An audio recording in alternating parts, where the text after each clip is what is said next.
Good morning, everyone, and I welcome you all to this webinar, Driving Green Mobility Through Knowledge Sharing Platforms. And today I am Sahana, Junior Technical Expert from GIZ, who will be your compeer for this event. Let's start with some housekeeping rules, and it is my statutory responsibility to announce that we will be putting this event on recording, and any participants who have objection to this may kindly leave the meeting. And also, I request all of you to kindly turn off your videos and put yourselves on mute. The speakers, I request you to kindly unmute yourselves and your videos to be turned on as in when you start speaking. So right away, I would like to invite Ms. Shweta Kalia, Junior Technical Expert from GIZ, to give her opening remarks. Hi, a very good morning to all. Thank you everyone for joining with us today. To briefly mention about the Transport and Climate Change Week, it's an annual event organized by GIZ on the behalf of German Federal Ministry for the Environment, Nature Conservation and Nuclear Safety. In 2021, it's taking place as a hybrid conference with a studio in Berlin and decentralized event locations in Asia, Africa, Europe, Latin America, and with virtual participants. It's primarily aimed at transport policy makers and experts from a global partner countries and has the motto this year on smart and green recovery in transport sector.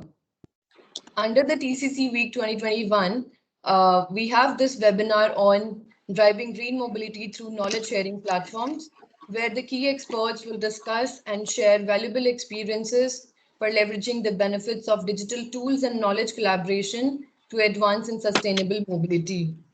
I would also like to mention about the NDC Transport Initiative for Asia project, which is a joint program of 7 organizations supported by the International Climate Initiatives of the BMU. And this program aims holistically to decarbonize transport in the Asian countries, and the partner countries are China, India, and Vietnam. For the India component, GIZ India is the coordinator and Niti Aayog is our political partner. Our implementation partners for this India component are World Resources Institute, International Transport Forum, Agora Workers Vende, International Council on Clean Transportation, and REN21. Under the NDCTI project, GIZ together with TERI has developed a digital library on green mobility with a major focus on electric mobility. I'm sharing the link also to the portal, to the chat box, which you can access and explore to know more about it. And without taking much time, I would like to welcome Mr. Amit Kumar, Senior Director, TERI, to embrace us all with the welcome remarks. Thank you very much. Over to you, sir. Thank you, Shweta. Good morning, ladies and gentlemen. On behalf of TERI and on my personal behalf, I welcome you all to this webinar on driving green mobility through knowledge sharing platforms. I must also commend GIZ for its very timely initiative on this front. Now, knowledge assimilation, its categorization and dissemination is critical in today's knowledge society. But we also have that general perception that we already have search engines like Google. So what is the need for such a platform? And I would put only 3 key services that these knowledge platforms provide, which are not actually being provided by any search engines, including Google, and that are: you have curated knowledge products through these portals, the quality of those knowledge products is assured, and last but not the least is the relevance. We can have n numbers of pages, n number of search results from likes of Google, but whether or not they would give us the relevant information, that is something has to be taken into account. And that's where platforms like Digital Library on Green Mobility come into picture. Now, looking at this particular field, which is green mobility or e-mobility to be very specific, it's very growing field. And in such a scenario, access to right kind of information, right kind of data cannot be overemphasized, whether we are looking at it from the policy perspective or from the technology perspective. So in a sense, as I see DLGM, it provides an opportunity for cross-fertilization of ideas and peer-to-peer learning as well. Now, just to give an example, the other day I was a part of a jury that was evaluating some of the pitches being given by startups. Now, one of the pitch revolved around last mile cold chain solution for agriculture. And here there were two parts of it. One was last mile transportation through e-mobility, and other was cold chambers which were portable. But these two sets of people came together and came out with an idea that was more than aggregate of those two. Now, these kind of ideas, for these kind of ideas to germinate, it's very important that people who are not at all actually connected with e-mobility, for example, have access to that kind of knowledge that they can utilize in their own fashion. So here, in this particular example, the startups, the other startup that was into developing portable cold storage, thought of that why not to link up with e-mobility and come out with a solution. So that gives an idea as to how green mobility can also be taken to different levels rather than what we thought of or what we think of in terms of mobility, which is mostly in terms of very constrained zone. So in the end, I would only say that as far as acceleration of green mobility is concerned, when we want to take it to a level where it can contribute majorly into decarbonization effort, I think up-to-date knowledge of such developments is very, very essential, and that only can actually catalyze green mobility to a different level. So with that, I would end. I am looking forward to the deliberations today because I see a galaxy of experts over there. And I am pretty sure that I am going to learn so many things from this webinar. So thank you very much and welcome to you. Thanks. Over to you, Thank Shana. you very much. Thank you very much, Amit Kumar, sir. I would now like to request Mr. Siddharth Sinha, Public Policy Consultant from Niti Aayog, Government of India, to please deliver the special address. Thank you very much, Shweta, and I hope that I'm audible. Firstly, a very good morning to all, or greetings to all of you, depending on wherever you're joining from. And I'm actually very happy that we are having a session on a concept which, as Amit Kumarji just said, is so very important and so very fundamental to policy making. But it is not talked about, more often. Firstly, today, clean mobility needs much more attention than ever, especially on account of the rapid urbanization that we have, happening in India today. Our urban population is most likely going to double by 2050. But also, more importantly, in the current context, COVID-19 has also led to a shift away from public transport and shared mobility, towards personal modes of transport. And that is why today it's really important for us to substitute, this sudden surge in demand, with cleaner forms of mobility. In terms of policy making, what we need right now is a methodical approach. Unfortunately, being in the government, I think it would only be fair to admit that such an approach is lacking today. The first step, just as is the case with any project or any report that you make, is literally a literature review. You first have to understand what is the issue, what do different reports have to say, what are the suggestions, what are likely challenges. All these answers exist, but unfortunately, they're all over the place. And that is why we need to develop a one-stop platform. And therefore, at the outset, I firstly must really congratulate, Terry and GIZ for rolling out this digital library on green mobility, because, it aims to provide a platform, for accessing knowledge, sharing ideas amongst, different stakeholders, not just in India, but also abroad, in terms of, low carbon transport. But within the government, I'll also like to tell you that, we have some other platforms, for instance, we have the Champions of Change platform of the Aspirational Districts program. And I think this is the biggest example of a, competitive federalism in the world. You look at the Champions of Change dashboard, it'll show you a wealth of socioeconomic parameters across the 100+ aspirational districts in India. And what this has led to is a kind of competitive governance where districts are looking at each other and saying, okay, look, he's doing better in education than I am, so maybe I should ramp up my efforts in this direction. And, this was recently appraised by UNDP, and they actually said that the aspirational districts, which were earlier called the backward districts, are actually doing better than the non-aspirational districts or the normal districts. Then we also have the IESS, which many of you must be aware of, which is the India Energy Security Scenarios dashboard, which aims to explore a number of potential future energy scenarios for India up to 2047. And what this dashboard does is that it gives users a number of tools and levers to work with. And similarly, you've got other such dashboards within the government, such as the SDG India Index dashboard, where you have state and national performances across all 17 SDGs, and then you have the output and outcome framework or the platform of the Development Monitoring and Evaluation Office, which is an autonomous office of NITI Aayog, where essentially we monitor all infrastructure projects. But today, we really need these platforms in the field of clean mobility because it's a concept which is catching up rapidly. But at the same time, we're also a vast and diverse federal structure. So we don't want to have a one-size-fits-all framework across India, but we also need to take inspiration from what has happened in other parts of the country and understand it in its entirety, and also try to apply it where it's applicable. So what was done, how was it done, what were the challenges, how were they overcome, what were the data, what was the outcomes, and what kind of best practices were applied. And just to give an example, for example, I think Amit from WRI would be here. They're assisting Delhi government with the with accelerating the adoption of EVs, and they're doing geospatial analysis.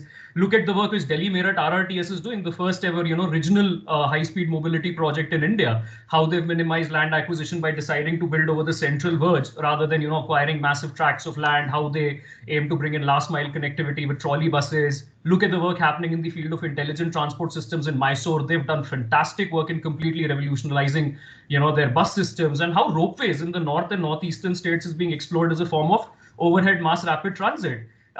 So, and I know of these 5 examples, but there's so many of you who would know of 5 more examples, 10 more examples. But the problem is that we don't have one central repository where we have all these fantastic ideas today. So just imagine the kind of phenomenal impact that it can have, and I'll just give you an example. When we talk about ropeways today, a lot of people will immediately think of ropeways as a tourism project. So a lot of states come and tell us, oh, that's a tourism project. But we tell them, no, it's a form of overhead mass rapid transit. If you look at the La Paz ropeway in Bolivia, it's one of the cleanest forms of mobility that you can have. So the problem is right now that, this knowledge is not being shared actively. But if this were, it would completely transform things. So if we institutionalize such a system at a national level for all mobility related projects, it will actually have a massive impact.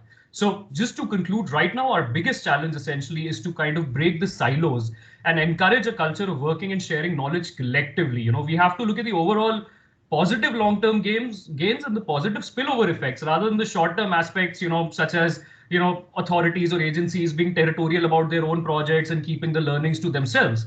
And over time on these platforms, we'll have to keep adding functionalities. They start with knowledge sharing, become a data repository, ultimately become a tool for, simulating different scenarios. That's what happened with the ITF's road safety, dashboard, which is one of the best platforms that's available today. And therefore, finally, it is crucial that we share as much as we can about our experiences in these areas. And as the government or as the private sector, we have to act as enablers of more such concepts and initiatives, which will contribute to our collective national success, when it comes to this India's aspirations and goals of, ushering in a clean, connected, and cutting edge mobility systems across, the country. And I look forward to the session and deliberations today, and I really look forward to, learning from all of you. Thank you. Thank you very much, Mr. Sinha. It was very good learning about the aspirational districts and also the long-term plans NITI Aayog has in mind. Now, moving on, we would like to have a presentation by Dr. P.K. Bhattacharya, Associate Director and Senior Fellow from TERI, the Energy and Resources Institutes. I would also like to request all the participants, in case you have any queries for any of our speakers, please feel free to put them in the chat box. PKB sir, over to you. A warm welcome and very good morning to all of you. Now, as I will be presenting this particular slides, is it visible to all of you now?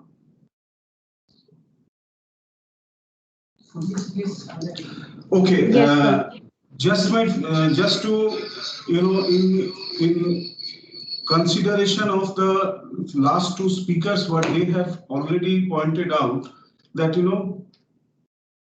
breaking silos, working in a knowledge sharing culture is the buzzword today, so that green mobility can be promoted further across India as well as across the world. So from that perspective, role of digital library on green mobility, and there are several knowledge sharing platforms, they become essential. So my presentation will be in two parts. First of all, I will be telling you what in digital library on green mobility we are doing, and I will also touch upon few of the interesting sites and their key features as well. Now, as we can see that web-based platforms are evolving rapidly, and every now and then we can see several other platforms are joining in the foray. So primarily the objective of these forums are bringing all scattered information or knowledge tools in a structured manner so that every academician, policymakers, business houses, they can use it for their regulatory invention, for their business process, learning, lessons learning, knowledge sharing, everything. So that actually build capacity as well. So from that perspective, we have conceptualized Green Mobility Digital Library just to aligning Indian government's agenda in reducing the GHG emissions, consolidate scattered information. I will give you more detail how exactly we are doing it, and provide knowledge support to everybody. Now, this, as Shweta has already pointed out, that this has been developed under the NDCTIA project, and it has been supported by the German Ministry BMU, as well as the GIZ India has supported us in developing this project, and in TEDI we have created this Green Mobility Digital Library. It facilitates the knowledge sharing, it showcases the research standards, technologies, policies, etc., and focus on various dimensions of electric mobility that we'll see very soon. Now, this is what is the homepage of Green Mobility Digital Library. Now, key contents, if you see that they are knowledge hubs, EV ecosystem, which actually covers the perspective of different business perspective, you can say, media information, events, and glossaries. Now, as I tell you that our focus in some places we have more or less given on the PKB sir? Sorry for interruption. Could we have it in full screen mode, please, your presentation? Is it possible? This is in full screen mode, it's not.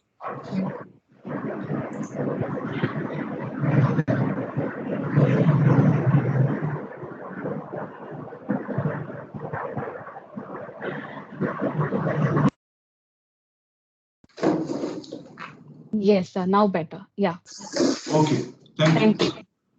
So in the digital library on green mobility, there are key components like knowledge hub, EV ecosystem, which actually takes care of several business entities and processes, media, events, and glossaries. So which are specifically mentioning to Indian perspective, as well as in some cases like where we want to have more of a research input, so we have taken care of all the linkages of global entities, as well as research papers from different international journals, and so on and so forth. Now, if you see the key features what we have given stress here, our idea was to bring all knowledge resources in the form of a digital library which is searchable. So contents are searchable up to metadata level for everybody. Now, if somebody wants to download full text, so they have to register it. And not only that, when you are searching these databases, there are several databases in the Knowledge Hub portion. So when you are searching these databases, you can actually see the similar type of contents available within the within DLGM. So that is one thing. Now, registered user can download all data, and we maintain data privacy. We follow the Government of India's data sharing policy, as well as GDPR also. Now, the link, I think Shweta must have shared with you, and link is already given here, greenmobility-library.org. Now, when we see what is there in the library, so it's a broad map. You can say that in the Knowledge Hub portion, books, policies, case studies, reports, journals, training materials, opinion videos, research paper articles, standards, theses. Anybody can, access, as well as anybody can, share also. So this portion is actually for everyone's contribution as well as access. Now you have to register yourself for getting the full text access. Otherwise, you can see up to the metadata level. In the EV ecosystem, all EV commercial informations you can find, as well as linkages to different, as I told you, business entity as well as research entities also. Events are national and international. We regularly keep them updated. Media news, we are little bit very, specific news, whatever has long-term effect or such kind of things. So we are actually having those news and press releases also. Glossary gives a terminology terms. You can ask questions or see from whatever questions you are having in the FAQ section. And of course, you can give us feedback. Now, important thing is that, this website was launched in November. So since December, we are managing how many users have come to this particular website and what way they are getting benefited. So we have seen that over 26,000 users have viewed it. Unique visits or unique users who have visited our websites now well above 3,600. Social media, we are promoting it and people are actually tweeting and retweeting other. So these are the figures I have given you. So this is definitely a growing scenario here. Now, when we recently had a quick survey and the response we received shows that users are more or less happy in terms of features and accessibility of this website. Now, other things, if you see that 11 countries people are using this website, and these are the type of people percentage-wise they are using this website. And when we ask them that what are the benefits you are getting from this website, most people said that knowledge enhancement are the primary benefits they are getting. But of course, research, academic purpose, even business purpose, policies, etc. So they are also getting benefited across from different section of the knowledge sharing platform. Now, DLGM offers you easily downloadable content. That's what I was saying, and you can share your resources with us, so that data will be protected every way. Now, these are few slides you can see that these are EV commercial examples like charge point operators or charger manufacturers, and then linkages you can link to each of these. We have linked to each of the interesting important business entity as well as research entity as well. And we update media and news items, as you can see that. And these are the glossary of terms, whatever are the part of DLGM knowledge sharing resources you can think of. So all those terms are here and with a clear explanation of them. Now come to the second part of my presentation. What are the other e-mobility platforms which have a lot of contributing a lot of value globally? Now, one is this changing transport platform, what we have found, and key features is that they give a good climate change tracker strategies that I have mentioned here, and country-wise list of projects, news, events. So this is a first of the list. Then the second one is Department of Heavy Industry in India. They are actually under the FAME India 2 scheme. So they have created this dashboard, which is very useful for all stakeholder, all types of stakeholders. Of course, you can also get different schemes, models, OEM and dealer information also from there. The third in this row is our ARAI, that is Automotive Research Association of India's different type of data. So they have already collected different government data and they are keeping them available to others. As well as they have a technology-driven, platform. So Technovas, we have a expert today also from ARAI, so they will give us some more, highlights on those things. Then the last of the list is the Go Ultra website. So we also have an expert from Go Ultra. What we have found that this is a UK-based website and which is given the entire tools and technologies. So how best users can use it, rather focusing on user-centric services. Several others, platforms are there. Several other platforms are there, but due to paucity of time, I have covered only these platforms. So I hope that our panelists will give some more clue to this. So with this, I am just stopping here. In case you have any query, we can probably answer later on also. Thank you. Thank you very much, PKB sir, on highlighting the importance of digital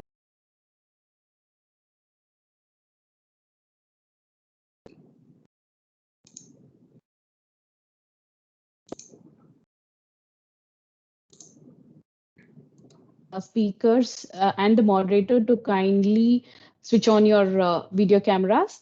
We have the moderator for today is Mr. Sri Prakash, Distinguished Fellow of TERI, and the panelists are Dr. Shantanu Ganguly, Chief Librarian, All India Institute of Medical Sciences, Mr. Amit Bhatt, Executive Director, Integrated Transport, World Resources Institute, India, Dr. Sagar Modi, Head of Energy Systems and Infrastructure, CENEX, the Center for Excellence for Low Carbon and Fuel Cell Technologies, Mr. Ashwin Subramanian, Deputy General Manager, Automotive Research Association of India. Over to you, Mr. Sri Prakash ji. Thank you, Sahana. Thank you very much. We will have a very short webinar of 30 minutes and we'll try to be very brief in our discussion so that we can take as many questions as possible and possibly from the audience also. I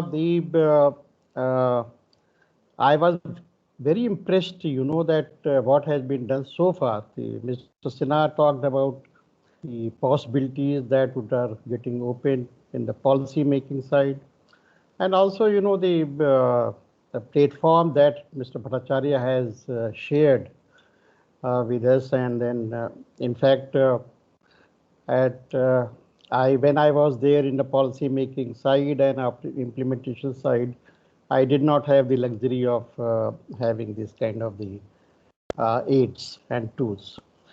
Now this, without going into detail, that which I will reserve for my comments later on, I go straight to Dr. Shantanu Ganguly, who has been my old friend. I straight to him and understanding from him that how these digital libraries and knowledge sharing platforms are going to contribute to sustainable mobility research, which is very important as of now, because it is becoming very clear that it may be difficult for us to attain the zero emission, at least in the transport sector by 2050. So this, Dr. Ganguly. Good morning, Sri Prakash ji, and thank you very much for to all the esteemed panelists also. And at the outset, let me take this opportunity to thank TERI and especially Dr. P.K. Bhattacharya, Dr. Indradeep Mitra of GIZ India for inviting me to be part of this esteemed panel members. I can see a galaxy of speakers are there. And in fact, during my regime in TERI, I was also one of the integral part of this particular project, implementation and conceptualization of this. Well, I think already the ball set rolling by Mr. Siddharth Sinha in his talk from Niti Aayog and Dr. Bhattacharya has shown. But one of the important thing is that, see, e-mobility is a very upcoming field in India today. And it is a need of the hour. And this digital library platform commissioned by TERI with the help of GIZ and other partners will immensely contribute to the support of research and development in this country. So one of the pragmatic area which I could see that this particular platform is to sensitize and generate a lot of awareness among the various tiers of stakeholders. That's a very, very important area. Second thing is that when you see this particular platform, you will find that compared to other platforms which Dr. Bhattacharya was showing, This particular platform gives you a research insights. See, a paper is there, a particular research paper is there, but if you go into the brief abstract of it, you can select that which one is meant for me. So I can look into that particular thing. So that's a very, very important area. And these research insights, in fact, they have taken it up from each and every documentation which was done in this particular platform. And that's an immense, incredible work done by Terry on this. This much I can say right now. Thanks. Thanks, Shantanu. In fact, I agree with you that there is a need for generating awareness among everyone, the users as well as the policymakers and everyone.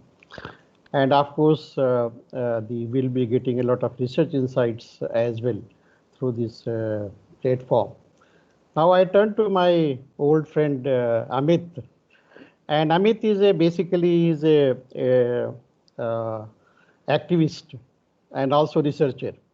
Now, Amit, with this better availability of data and information through digital libraries, how do you visualize the future research in sustainable mobility? Thanks a lot. Yeah, thanks a lot, sir. I think one of the things that we have often come across, and as this was mentioned earlier also, is, and especially for research, is the lack of data. And what we have seen is that in many cases, even when the data is available, there is always a question mark on the validity of the data. So sometimes the data is not in the format which can be used by researchers. Sometimes accessibility of the data is an issue.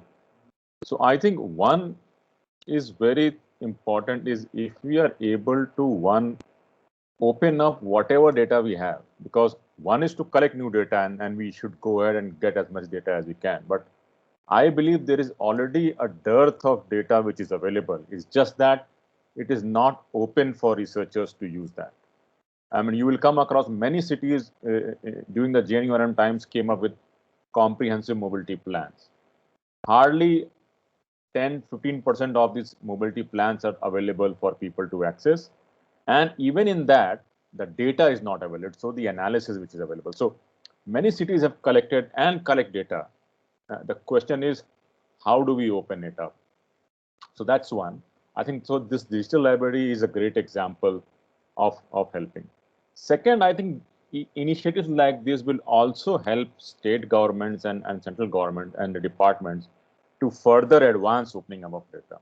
So, for example, we work very closely with Delhi government and IIIT on helping open up transit data. So in Delhi, you can find real-time bus data available for people to use and locate the buses, but also use that data for their own app building. So how do we incentivize this? And the typical response that we see from these agencies is that, but what will happen to the data? I mean, so what do I benefit from that research, right? So I think if we are able to contextualize this opening of data in a way that, look, this data will help research, advanced research, but ultimately it's your department or your government who will benefit from the research.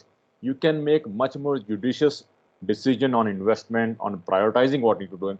And if you are able to demonstrate, I think we will do a lot of good. So to me, this digital library is a great initiative, and I hope it can catalyze a larger level ecosystem change where agencies, both public sector and private sector, come together, share the data so that researchers like you and me can use high quality data for doing this research.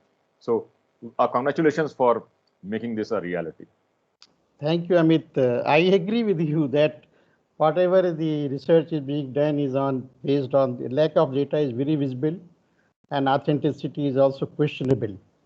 And I also agree with you that the lack of interest, that making the data available by the government agencies, particularly to the private researchers, And Mr. Sinha must be listening now to Mr. Sinha. I think that he is getting all the data from the government and he would share with us also at least a bit of it.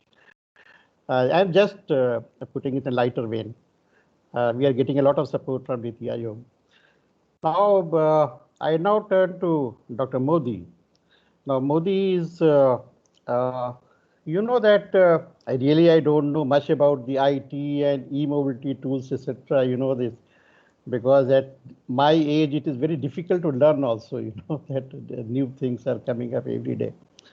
Well, with online e-mobility tools, how they can help the users and that help with user-centric mobility services, and how do you see the future demands for such tools?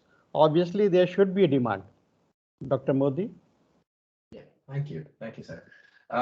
So user-centric mobility services is the new thing that is coming with our push towards green mobility, and this is so vastly different from our traditional transport systems and ways that essentially this changeover from the traditional transport to e-mobility is being viewed as quite a complex thing. And let's be honest, it is. With everything that people have said so far, data is at the center of it. We don't have visibility. Of course, we don't sit with crystal balls.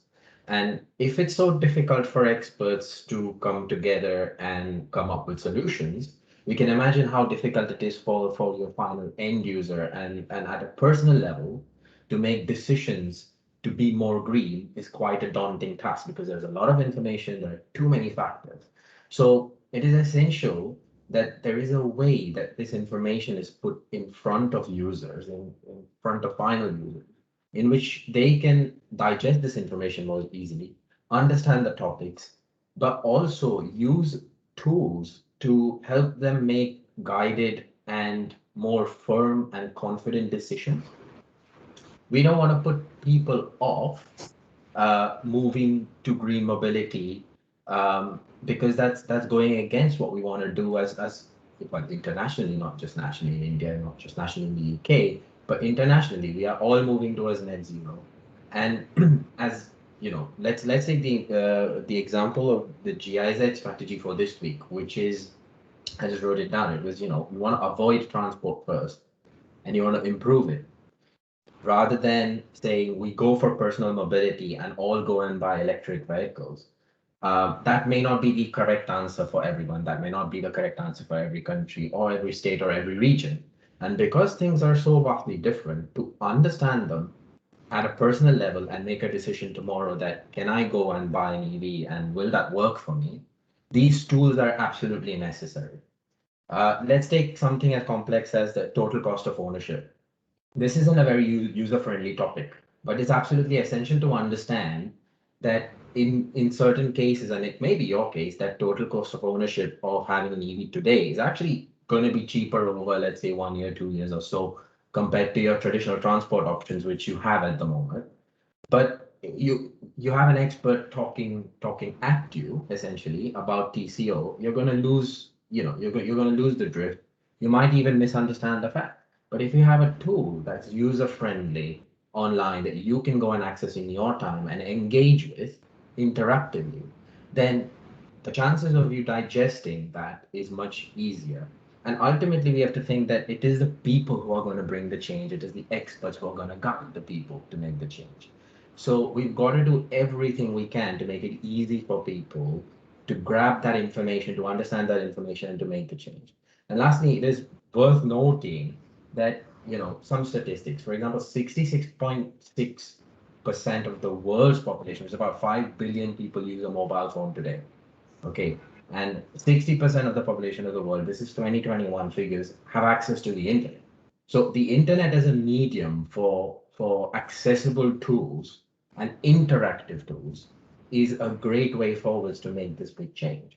And as far as what digital green mobility tools have a future demand, you are talking, you know, there are a few points which concern all of us when it comes to mobility. We're all creatures of habit, but we're also all born with this feeling inside us, which we cannot explain, which is we have to travel, we have to explore. So transport is a fundamental issue for all of us.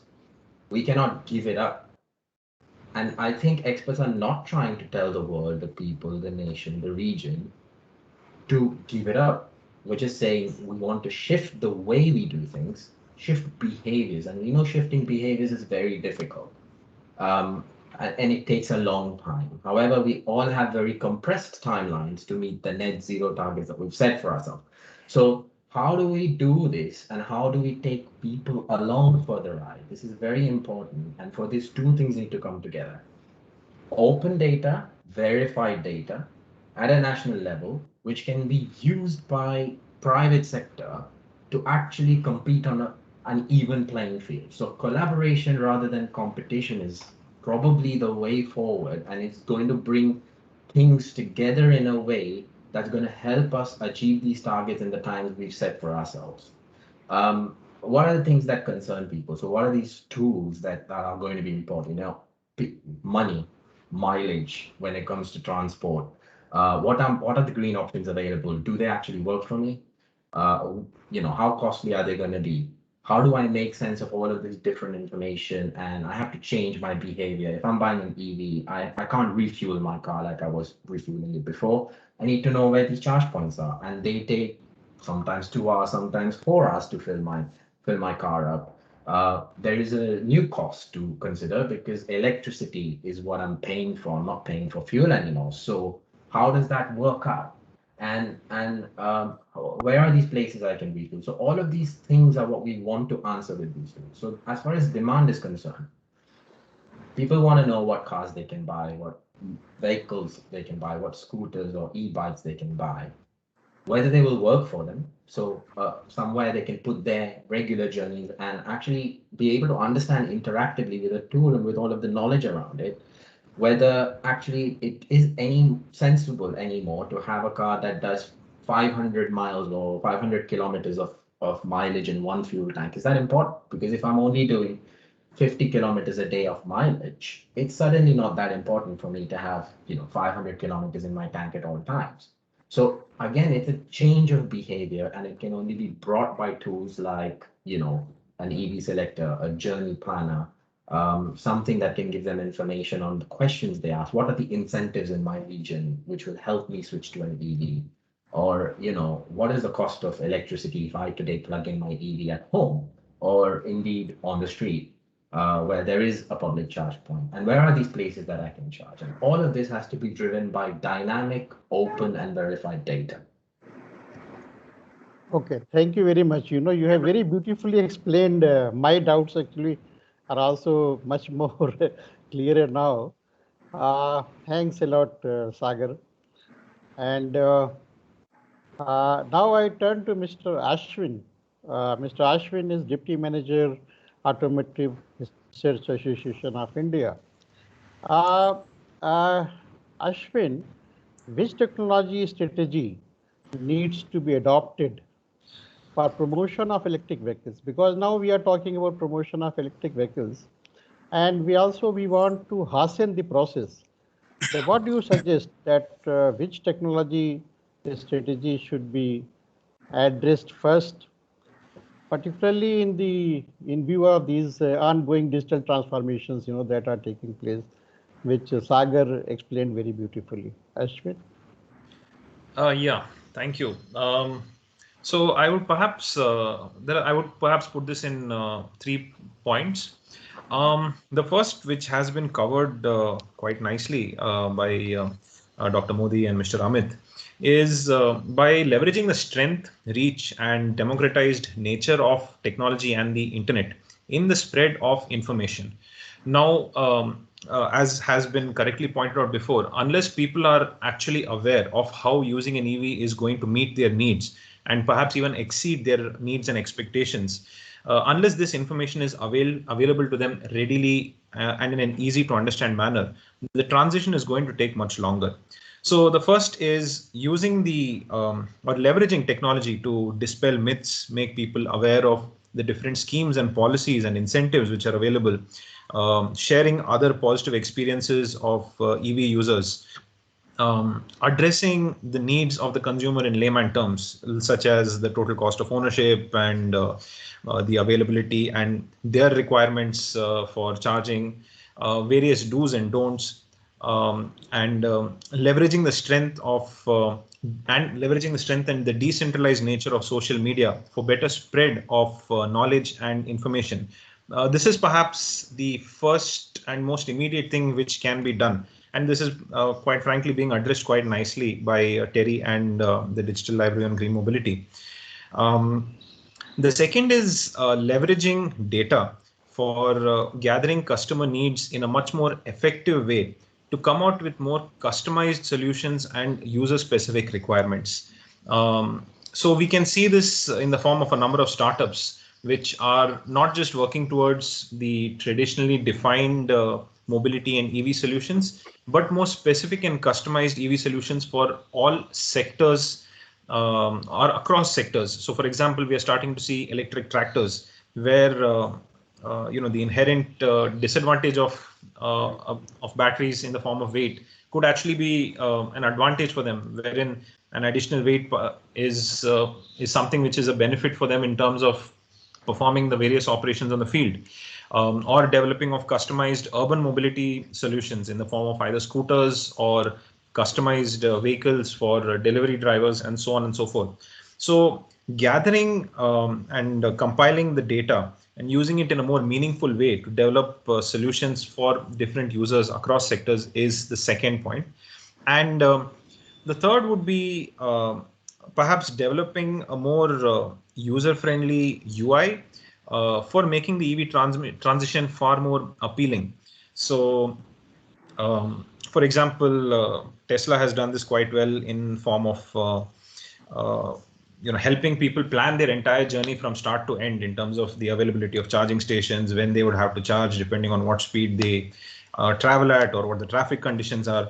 So creating an entire user interface which would leverage the benefits of EVs and making this available to the end users to make the whole transition to EVs far more appealing is perhaps the third point wherein we could leverage technology and use this as a strategy moving forward for the faster adoption of EVs.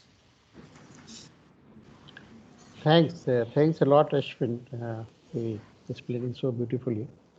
Now I come back to Shantanu again, and would like to know from him about his views, trying to understand, that these digital libraries and knowledge sharing platforms have come up. Now, how they are going to play a critical role in sustainable mobility research and also policy making, and what should be done, so that they are very well utilized. Shantanu? Yeah, thank you, Shriprakash. I think my esteemed panel members, Mr. Ashwin, Mr. Sagar Modi, and Mr. Amit Dutt have highlighted some of the very pragmatic issues regarding data. Basically, they were talking about data innovation and data intelligence and all, where I will rather look at from a data visualization point of view, where a common man can look at it, the data, and can make some decisions out of it. Even the researchers, the policy makers can come out of it. See, the Digital Library Green Mobility, the platform which was prepared, it was a repository of data, information and knowledge insights in the form of case studies. We have best practices. It helps not only the researchers, but the other stakeholders also to bring in a lot of innovation. In fact, this particular platform is like a one-stop shop, actually, is basically for not only for the academician, even for the researchers and policy makers also. But certainly there is a lot of provision to taking it to the next level. Like, for example, I'll highlight upon three major areas where it can go to the next level also. Like, for example, if we can have a kind of what we basically call as an open data consortia. In fact, nowadays, like I work for the biomedical sector right now. So there is a lot of open knowledge and data consortia is coming up, because data is getting generated, curated by different organizations, institutions at that level. And all this data, if it comes to at one particular platform, so it would be much more, analyzed. And when I'm talking about data, it is not only the numerical data, even the textual data also. So that's one of the area. Another thing which I would think that, one of the important component is, like, for example, I think we can implement a lot of AI applications into that, and artificial intelligence for getting the information, insights from the resources which are inbuilt inside the platform. And some of the, like, for example, if we can have a semantic ontology built on those areas with a very strong taxonomy platform and all, the insights which are there inside the each and every resources which are built in can easily pull out those information for the researchers, for the academicians, or even for the civil society also. So that kind of a thing, I think. And another third component is that I think we should have now in the digital library green mobility, when it is becoming a so much of sensitive topic nowadays, and I think there should be a knowledge mapping should be carried out in the entire green mobility sectors, where the entire differentiation of the e-mobility, and in fact, there are a couple of areas where I would like to highlight here. Like, for example, I was going through one of the very interesting website where they have developed a consumer-centric e-mobility knowledge center they have created, where some of the advice articles are there. Suppose I am a consumer, I need what kind of charging points are required. So I need a few information which will be hand-holding for me to find out which particular charging plug or which particular stations would be useful for me. So these kinds of very small bit of information, but which are extremely valuable in today's context, need to be a part of that. And I think that's what is my suggestions to and on this particular thing, which will help both in research as well as in the policy sector too. Thank you. Shantanu, before I go to the next panelist, there is a question here now which has been posed by a researcher, that what is the criteria which are being adopted for putting the material on this the say platform. Then can you answer it to her very briefly? Yes, I think what he is talking about is regarding the copyright, basically. Basically, what we have done, that there are two aspects out of it. One is that we have, I think, in the digital library platform which was created, where we have kept only the metadata. I think Dr. Bhattacharya has already shown the and in some of the places the people have written the articulate. I mean, they have done the articulation of particular research insights were given, and we have and in the platform itself, some of the resources which have been shared, which are in open domain and which are under the banner of Creative Commons, where on some of the clause of the Creative Commons, like share you like and all those resources were shared, which are copyright free, which it doesn't, such kind of, in fact, I remember when I was a part of it, we used to write a lot of, resources for taking resources for even from the international and national organizations. We have been communicating with them that we want to take your information on our website. So what is the, can we get linkages to that? So in many cases, what we have done is the linking of those resources have taken place rather than straight away taking the information, because there is a lot of DRM issues are there, digital rights management issues are there. So information which are taken on a Creative Commons basis, the metadata was articulated, the metadata level it is there. If anybody needs a full text article out of it, then he has to register, as Dr. Bhattacharya mentioned, he has to register and ask for that, and based on under the fair use clause, he could be provided the informations on that itself. Thanks. I'm sure that this might have answered the query that was posed by the researcher. Now this, we are running short of time, running out of time. So now this, one thing which has been bothering me, and which I would like to ask Dr. Modi. You know that a lot of and Amit mentioned about this authentic material and how you are going to ensure this authenticity in your tools as well as these platforms. Then what are your views, Dr. Modi? Yeah, that's an excellent question. And I think it comes back to having data standards. Just standardization in any form is a good thing. Now, the worry is when you bring up standardization, the private sector is always sometimes not ready to accept that because they feel standardization means you're closing the market down. And data in the recent years has been touted as big data as a market.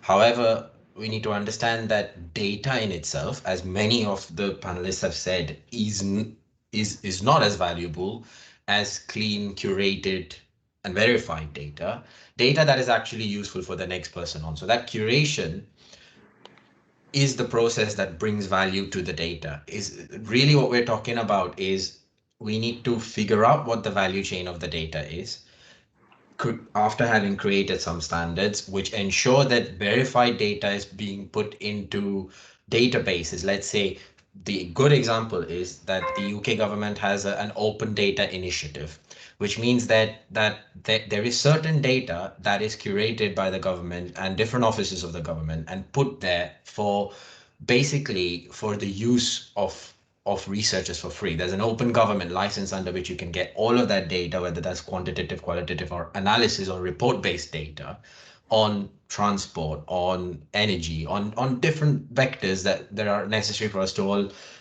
live and research. And this is available to independent researchers, is available to commercial consultancies, is available to not-for-profit consultancies like ourselves. And this suddenly changes the game.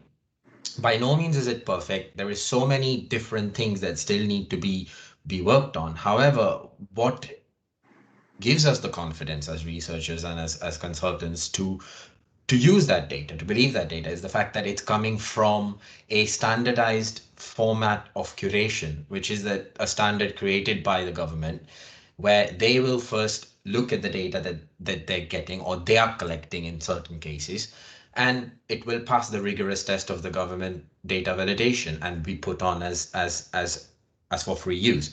If certain data is coming from different commercial partners or different places, then there is a clear demarcation that this does not meet the rigorous guidelines of the standards of the government data. However, it is still available. So it's two things. One is standardization and the second is clarity. Both of those things can be really helpful. And of course, if all of this is wrapped up in understanding the value chain of data, I think a lot of the people who are collecting data, whether that is regions, governments, private sector, they will not be so standoffish, if that's the right phrase, to give that data, to give access to that data. If they can understand, as I think Amit said, that there is more value to giving this data and to have it curated, researched, and analyzed so that everybody can have an even playing field to create new businesses and new markets on the basis of information. Thank you. Thank you very much, Dr. Modi. In fact, today is a very exciting day, particularly for me, that having known that there is something which is available which would help the sustainable research as well as the policy making. Thank you very much. And now over to Sahana.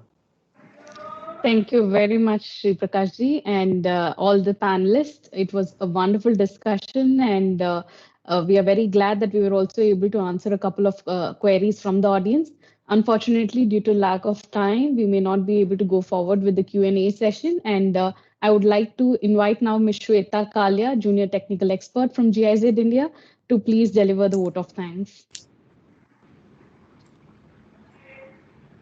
Hello, everyone. I, on behalf of GIZ and TERI, extend a very hearty thanks to all the speakers and participants for gracing your knowledge today on this interesting topic. Our sincere thanks to BMU for funding this project, our NDCTI project headquarters, and the Transport and Climate Change Week organizers and co-organizers. My sincere thanks also to Niti Aayog for their continued support, and also Mr. Siddharth Sinha for providing very interesting insights in today's session. Many thanks to our NDC-TIA working group partners and our internal GIZ network.